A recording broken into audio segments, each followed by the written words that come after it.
enjoying the friendship. The way with Sabrina, I'm enjoying the friendship with Sabrina too equally. So for her to now make it seem like as if I let her up. She's jealous. I thought Doris knew, I swear to God Almighty. Between me, I thought she was aware that I was who I was interested to. Because between me and you, like, I'm a slim, thick kind of guy. I don't like heavy load. Any guy that knows me knows that's my type of, like, I don't like a babe with very massive. So with me, I was just playing it off like, no, like, we're cool, we're nice. Maybe it didn't click to me.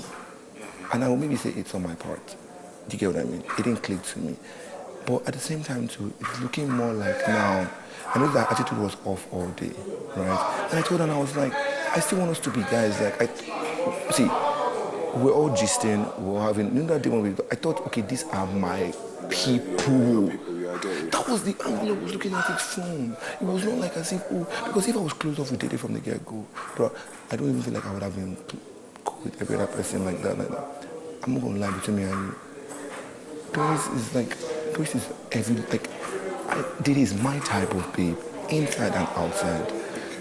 And I explained that to her. And obviously, Doris is already making this whole thing seem. I thought Doris even clogged this whole thing. Now she's making this thing seem like, Doris, I never for once will go and meet Doris and tell Doris, oh, give me your hand, let's hold hands, or this one. Yesterday, she jumped on me. She's making it seem like, okay, if you jump on me, should I not push you? If you hold mine, should I say, oh, don't give me your hand?